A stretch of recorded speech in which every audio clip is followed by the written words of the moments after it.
목양실에 이런 사진이 걸려 있습니다. 어떤 사진일까요? 예수님께서 활짝 웃으시는 그런 사진이에요. 저는 이제 들어갈 때도 이 사진을 보고 웃고 나올 때도 이 사진을 보면 웃습니다. 그래서 조금 마음이 다운될 때도 이 사진을 보면 예수님도 웃으시는데 내가 뭐라고 인상을 찌푸리고 있으면 되겠나 웃기도 합니다. 쌍포르라는 분이 이런 말을 했어요. 모든 날들 가운데 우리가 가장 헛되이 보낸 날은 바로 우리가 전혀 웃지 않은 날이다. 프랑스 격언에도 이런 격언이 있습니다. 몸에는 포도주가, 영혼에는 웃음이 좋다. 우리나라 속담에 소문만복내라는 그런 속담이 있죠. 웃음의 문으로 만 가지 복이 들어온다. 우리가 웃기 시작하면 그리로 만 가지 많은 복들이 들어온다, 그런 뜻이겠죠. 안타깝게도 오늘의 시대는 웃음을 잃어버린 시대가 되었습니다. 버스나 지하철을 타면요, 사람들이 전부 다 무표정한 표정으로 다 밑에만 보고 있어요. 핸드폰만 쳐다보고 있어요. 이거를 만약 우리는 이제 익숙해져서 그런데 외국인들이 제3자 입장에서 보면 저 사람들 다 화났나? 오늘 집단적으로 무슨 일이 있나? 그렇게 느낄지도 모르겠습니다. 왜 웃지 못하는 것일까요? 그것은 성과와 속도가 지배하는 사회가 되었기 때문입니다. 우리 사회는 계속 성과를 내라고 재촉을 합니다. 결과를 내라는 거예요. 실적을 내라는 겁니다. 그래 계속 성과를 내다 보니까 여유가 없고 그러다 보면 웃지를 못하는 거예요. 속도가 얼마나 빠릅니까? 예전에 빌 게이츠가 어떤 책을 썼는데, 속도에 관한 책을 썼는데, 그런데 빌 게이츠 그 주위 사람들이 그런 얘기를 하더라고요. 이 책을 한국 사람은 읽을 필요가 없다. 이미 너무 빨라가지고 여기서 더 채찍질해야 나올 게 없다. 얼마나 이 사회 속도가 빠릅니까? 왜 우리들은 웃지 못하는 것일까요? 그것은 공동체가 무너져 내렸기 때문입니다. 전에는 함께 웃어주고 또 함께 울어줄 사람들이 옆에 있었습니다. 가족들, 친구들, 동료들, 마을 사람들이 있었어요. 근데 이제는 함께 웃어주고 함께 울어줄 사람이 거의 없어진 것이죠. 왜 웃지 못하는 것일까요? 비교하는 사회가 되었기 때문입니다. 끊임없이 우리는 다른 사람과 비교를 당합니다. 그래서 엄친 딸 이런 말이 유행하잖아요. 엄마 친구 아들, 엄마 친구 딸. 끊임없이 자기 자식을 남의 자식과 비교합니다. 자기 배우자를 남의 배우자와 비교하고. 이런 계속해서 비교를 하기 때문에 우리의 마음속에 어느덧 불안이 자리 잡게 되고, 이 불안함으로 인해서 웃지를 못하게 되는 거죠. 왜 우리는 웃지 못하는 것일까요? 하나님이 없는 현실주의 때문입니다. 하나님이 없는 사회는 눈에 보이는 것만 신봉합니다. 그래서 거기에는 기적도 있을 수가 없고 소망도 자리를 잡지 못합니다. 반전이라는 것은 기대할 수도 없는 사회가 된 것이죠. 그렇기 때문에 웃지를 못하는 것입니다. 오늘 아브라함과 사라도 보면 불임 때문에 웃지를 못합니다. 오랫동안 아기를 기다렸지만 아기를 가질 수 없었기 때문입니다. 웃음을 잃어버린 시대는 이렇게 말합니다. 요즘 웃을 일이 있나요? 요즘 웃을 일이 있습니까? 여러분, 웃을 일이 있습니다. 하나님께서 우리를 웃게 만드시기 때문입니다. 여러분 믿으세요? 우리 안에는 웃을 힘이 없어요. 우리 사회에는 웃을 힘이 없습니다. 그러나 하나님이 우리에게 웃게 하시는 것이죠. 하나님은 어떻게 우리를 웃게 하십니까? 먼저 약속의 말씀을 성취하심으로 우리를 웃게 만드시는 겁니다. 우리 창세기 21장 1절 같이 한번 읽어볼까요? 여호와께서 말씀하신 대로 사라를 돌보셨고 여호와께서 말씀하신 대로 사라에게 행하셨으므로. 자, 여기 보면 반복되는 단어가 있어요. 뭐죠? 말씀하신 대로. 말씀하신 대로 이루셨다. 하나님은 아브라함과 사라에게 말씀하셨습니다. 그들에게 약속하셨습니다. 그것을 이루어 주시는 것입니다. 아브라함과 사라에게 어떤 약속 주셨습니까? 창세기 18장 10절에 보면 그가 이르시되 내년 이맘때 내가 반드시 내게로 돌아오리니 내 아내 사라에게 아들이 있으리라 하시니 사라가 그 뒤 장막문에서 들었더라. 아브라함과 사라에게 1년 전에 약속하셨습니다. 아들이 있을 것이다. 1년이 지났습니다. 정말로 진짜로 아브라함과 사라에게 아들이 생기게 된 것이죠. 시편 126편 1, 2절은 이렇게 말씀합니다. 여호와께서 시온의 포로를 돌려보내실 때 우리는 꿈꾸는 것 같았도다. 그때 우리 입에는 웃음이 가득하고 우리 혀에는 찬양이 찼었도다. 그때 문나라 가운데서 말하기를 여호와께서 그들을 위하여 큰 일을 행하셨다 하였도다. 이 시편의 말씀은 바벨론에서 포로로 귀환하는 백성들의 모습을 그린 시편입니다. 바벨론 통일에서 오랫동안 포로 생활하던 이스라엘 백성이 고향으로 돌아가면서, 고국으로 돌아가면서 웃으면서 깔깔대면서 하나님을 찬양하는 노래를 부르고 있다는 겁니다. 그런데 이것은 예레미야 예언자가 70년 전에 예언한 말씀이에요. 예레미야 예언자가 포로로 잡혀가는 이스라엘 백성들이 이제 70년이 지난 다음에 고국으로 돌아올 것이다 라고 예언을 했습니다. 그런데 정말 70년이 지나자 이스라엘 백성들이 고국으로 돌아오게 된 것이에요. 하나님의 약속이 이루어진 겁니다. 말씀대로 성취가 된 것입니다. 미국의 링컨 대통령이 노예 해방 선언문을 작성하고 있었습니다. 수많은 사람들이 그것에 대해서 반대하고 링컨을 조롱했습니다. 노예 해방이라니 말도 안 된다. 현실적으로 이루어질 수 없는 이상주의자의 생각이다라고 공격을 했습니다. 그러나 링컨은 그것에 아랑곳하지 않고 노예 해방 선언문을 쓰고 노예 해방 선언을 했습니다. 그래서 수많은 흑인들이 자유를 찾게 된 것이죠. 훗날 링컨이 이렇게 고백합니다. 나는 갈 곳이 전혀 없는 막다른 상황에서 하나님의 약속을 붙잡고 수없이 무릎을 꿇을 수밖에 없었다. 대통령이기 때문에 권력을 가지고 있고 정부의 힘으로 밀어붙여서 노예 해방을 이룬 게 아닙니다. 막다른 상황에서 하나님의 약속을 붙잡고 기도한 거예요. 수많은 사람들이 반대하고 정치적으로 공격하고 인신공격을 하는 그런 상황 속에서 하나님의 약속 붙잡고 기도했을 때 이런 인간적으로는 불가능하다는 생각하는 일들이 현실로 나타나게 된 것입니다. 한 선교사 부부가 10년 넘게 아이를 기다렸습니다. 그런데 의사는 아이를 가질 가능성이 거의 없습니다 라고 말했어요. 그래서 이 부부는 시편 113편 말씀을 붙잡고 계속 기도했습니다. 또 임신하지 못하던 여자를 집에 살게 하사 자녀들을 즐겁게 하는 어머니가 되게 하시는도다. 여러분, 어머니가 되려면 어떻게 해야 됩니까? 네, 자녀를 낳아야죠. 그냥은 어머니 될 수 없잖아요. 자녀를 낳아야만 어머니가 되는 거죠. 이 약속의 말씀을 붙잡고 이 선교사 부부가 기도했어요. 근데 정말 기적적으로 이 선교사 부부에게 아이를 주셨습니다. 그래서 이 부부가 이렇게 고백했습니다.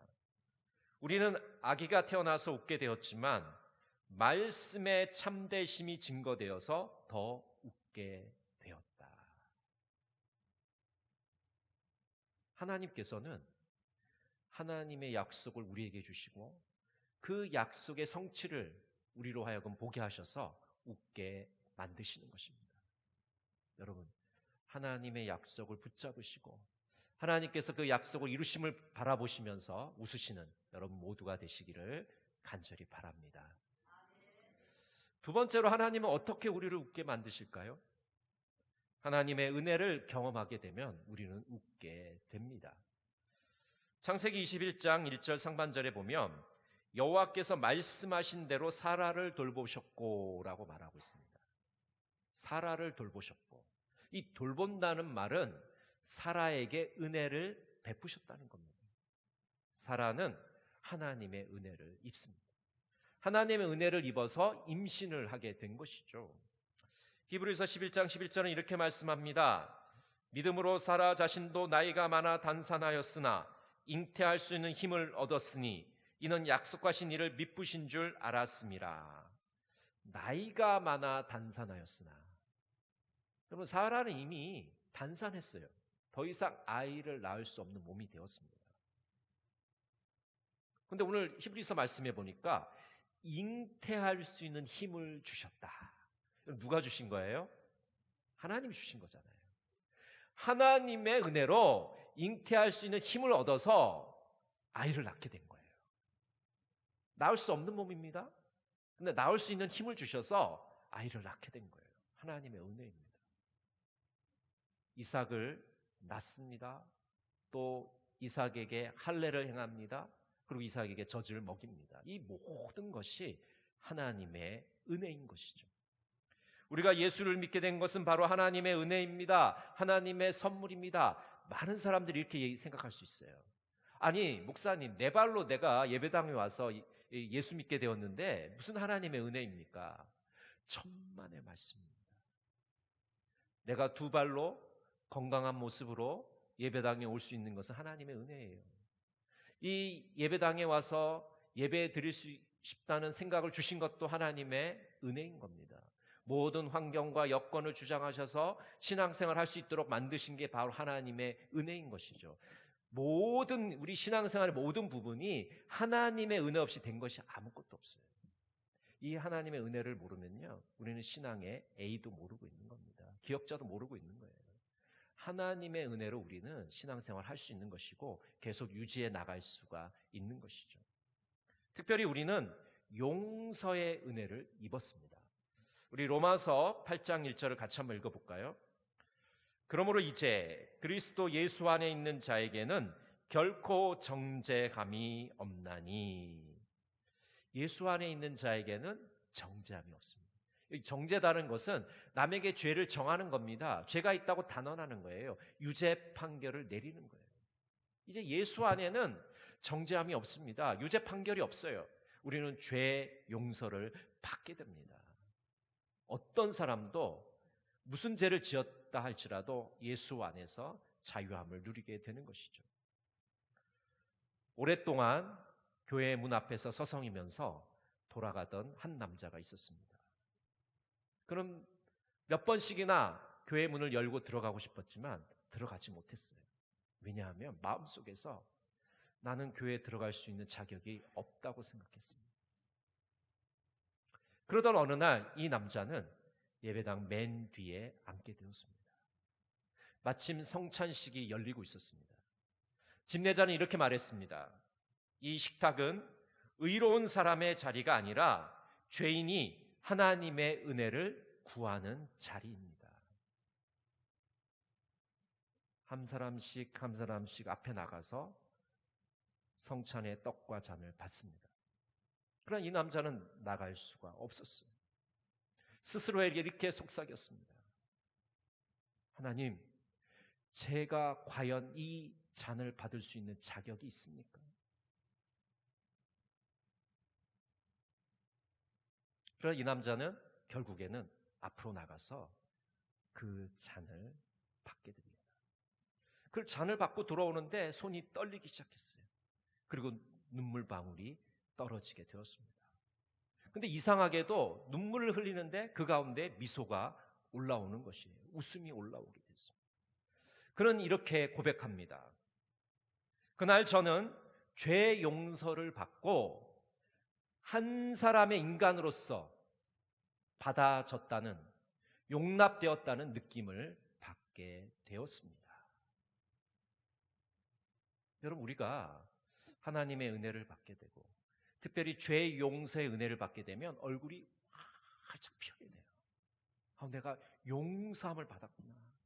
이 죄책감이 다 사라지면서 주 안에서 기쁨을 누리게 되는 것이죠. 웃게 되는 것입니다. 여러분, 하나님의 은혜를 경험하시고 이 한 주간도 웃으시며 보내시는 복된 시간 되시기를 간절히 바랍니다. 세 번째로 우리는 어떻게 웃게 될까요? 하나님은 우리가 함께 웃도록 만드십니다. 우리 창세기 21장 6절을 한번 같이 읽어볼까요?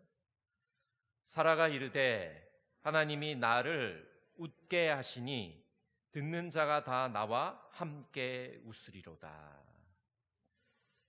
여러분, 90세의 아기를 얻게 된 사라, 그 아기를 품에 안고 있으면서 그 아기가 엄마를 보면서 방긋 웃을 때 엄마는 어떤 미소를 짓게 될까요? 근데 사라 혼자만 그 아기를 안고 웃은 게 아니고 그 사라에 둘레에 있던 이웃들도 함께 웃었다는 겁니다. 정말 오랜 시간 아기를 기다렸는데 그 아기가 태어났잖아요. 그 이웃들도 함께 축하해 주면서 함께 웃고 있는 모습을 우리는 그릴 수가 있습니다. 여러분, 혼자만 웃는 웃음은 큰 의미가 없어요. 보통 우리 어머니들이 그런 얘기 하잖아요. 맛있는 데 갔는데 맛있는 걸 먹는데 머릿속에 누가 떠올라요? 예, 배우자는 생각 안 납니다. 자식이 생각나죠. 자식. 우리 애가 이 맛있는 거 먹었으면 좋았을 텐데 우리 애랑 다음에 함께 와야지. 맛있는 거 먹을 때 어머니들 다 그 생각해요. 우리 아들이, 우리 딸이 이거 같이 먹었으면 좋았을 텐데. 그런 거죠. 그게 어머니의 마음이죠. 함께 이 즐거움을 나눴으면 좋았을 텐데. 여러분, 이 함께하는 기쁨이 얼마나 큽니까? 네, 슬픔을 함께하면 반으로 준다고 그러잖아요. 우리가 기쁨을 함께 나누면 2배, 20배의 기쁨이 됩니다. 우리가 함께 웃을 때 정말 그 기쁨이 얼마나 큰지 모르겠습니다. 최근에 신의 악단이라는 영화를 보았습니다. 이 영화는요, 줄거리가 이렇게 돼요. 이제 북한이 이제 대북 제재를 받게 되고 돈줄이 막히게 됩니다. 그래서 어떻게 하면 이 돈 문제를 해결할까 이렇게 노심초사하는데 국제 NGO 단체, 기독교 단체인 것 같아요. 그 단체에서 2억 달러를 주겠다고 합니다. 근데 조건이 있어요. 교회를 세우고 그 교회에서 부흥회를 하라는 것이죠. 왜냐하면 뭐 건물 짓는 건 쉽잖아요. 가짜로 지어놓고 그런데 부흥회는 가짜로 할 수가 없잖아요. 그래서 부흥회 하는 것을 보겠다는 거예요. 그래서 이 북한 당국에서 고민에 빠졌어요. 이거 어떻게 해야 되나. 그래서 보위부에게 명령을 내립니다. 가짜 부흥회 진행할 수 있는 찬양단을 조직하라고 명령을 내려요. 근데 이 보위부는 어떤 곳이냐면 예수 믿는 사람들을 잡아다가 족치는 곳이거든요. 근데 그 보위부에다가 가짜 찬양단을 만들라고 명령을 내려요. 그래서 이 보위부 간부가 이제 물색을 하다가 승리악단이라는 악단을 보게 돼요. 그래서 승리악단 단원들을 불러다가 이제 남한의 부흥의 장면을 틀어주면서 이것과 똑같이 하라. 이거보다 더 잘하라고 명령을 내려요. 그래서 그날부터 이제 연습을 하기 시작합니다. 찬양 연습을 하고. 근데 찬양 연습을 하니까 남한의 그 영상을 보니까 막 사람들이 기도도 하고 그러는 거예요. 그래서 이제 기도도 연습을 합니다. 근데 이제 기도하고 뭐 찬양을 하다 보니까 기독교에 대해서 아는 게 아무것도 없잖아요. 아무것도 아는 게 없는데 막 기도하고 찬양을 하니까 너무 딸리는 거죠. 그래서 그때부터 또 성경을 읽게 합니다. 성경을 읽어서 내용을 파악해서 기도도 하고 찬양도 해라. 그래서 그 단원들하고 이 보위부 장교가 그때부터 성경을 읽기 시작해요. 그리고 찬양도 계속 연습하고 또 기도도 연습하고. 근데 거기서 놀라운 일이 벌어집니다. 가짜로 기도하고 가짜로 찬양하고 가짜로 성경 보는데 그 내면 속에서 변화가 일어나기 시작해요. 그래서 이미 뭐 승리다원 안에는 예수 믿는 사람도 있었지만 이 보위부 간부들은 완전히 공산주의자 아닙니까? 근데 그 공산주의자 이 간부들의 마음속에 예수님이 찾아오게 돼요. 그 변화가 일어나게 됩니다. 그래서 결국은 이 승리악단 단원들을 구하기 위해서 이 박교순이라는 이 보위부 간부가 희생하는 쪽을 택하게 되어서 나머지 단원들에게 살 길을 열어주는 것으로 이 영화가 끝을 맺게 돼요. 이 보위부 간부를 보면서 그런 생각이 들었습니다.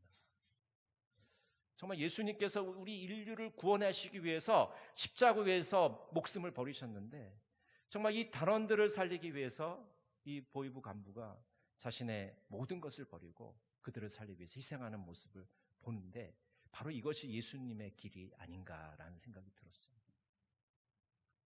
여러분, 예수 믿는다는 게 뭐죠? 나 혼자만 잘 되고 나 혼자만 웃는 겁니까? 아니잖아요. 우리가 함께 웃는 세상을 만드는 것이 바로 예수님께서 우리에게 주신 비전이고 우리의 꿈입니다. 여러분, 우리 교회 표어가 뭐예요? 세상을 아름답게. 그럼 세상을 아름답게 하는 일이 어떤 일입니까? 화장을 열심히 하는 겁니까? 아니잖아요. 우리가 모두가 함께 웃는 세상을 만드는 것, 그것이 예수님이 우리에게 주신 비전인 것이죠. 함께 웃는 세상을 만드시는 여러분 모두가 되시기를 간절히 바랍니다. 홍준표 화백이라는 분이 이런 예수님의 그림을 그리고 있습니다. 한번 보여주실까요? 네, 예수님께서 많은 사람들을 보시고 웃고 계시는 모습이죠. 두 번째 보여주실까요? 자, 이렇게 손을 벌려서 많은 사람을 환영하시고 웃으시는 모습이에요. 자, 세 번째 그림. 자, 예수님께서 활짝 웃으시는 거예요. 여러분의 마음도 활짝 피어나죠? 예수님이 웃는 모습이 너무 좋습니다. 이 홍준표 화백은 출판사를 경영하던 출판인이었어요. 그런데 재정이 악화되면서 출판사를 문 닫게 되었습니다. 그런데 이 분에게 많은 고난이 한꺼번에 찾아오게 됩니다. 출판사도 망하게 되었고 이혼도 하게 되었어요. 그리고 부모님이 치매에 걸리게 되어서 병수발을 하게 되었습니다. 그러면서 마음속에 살고 싶지가 않다. 그런 마음이 들 때도 있었어요. 그러나 그 포기하지 않고 계속 부모님을 수발을 하게 되었습니다. 그러던 가운데 어린 시절에 자신이 화가가 되고 싶다는 그런 생각을 하고 또 그림을 잘 그렸던 생각이 들었어요. 그래서 틈틈이 그림을 그리기 시작했습니다. 그리고 신출내기 화가의 길로 접어들게 되었습니다. 이 홍준표 화백은 계속해서 웃는 예수님을 그리기 시작했어요. 그 웃는 예수님의 그림을 보고 많은 성도들이 기쁨을 얻고 행복하다는 그런 반응을 보여주었습니다. 웃는 예수님을 보고 행복을 느끼게 되었다는 것이죠. 홍준표 화백은 이렇게 이야기합니다. 서로 인상 쓰고 찌푸리는 세상이 웃는 예수님을 통해 밝고 아름다운 세상이 되었으면 좋겠습니다. 마르틴 루터는 이렇게 말합니다. 천국에서 웃는 것이 허용되지 않는다면 그곳에 가고 싶지 않다. 여러분, 천국은 웃는 곳일까요? 우는 곳일까요? 네, 아마 천국은 웃음으로 가득할 겁니다. 성도들의 그 웃음, 깔깔대는 웃음으로 가득한 곳일 것이죠.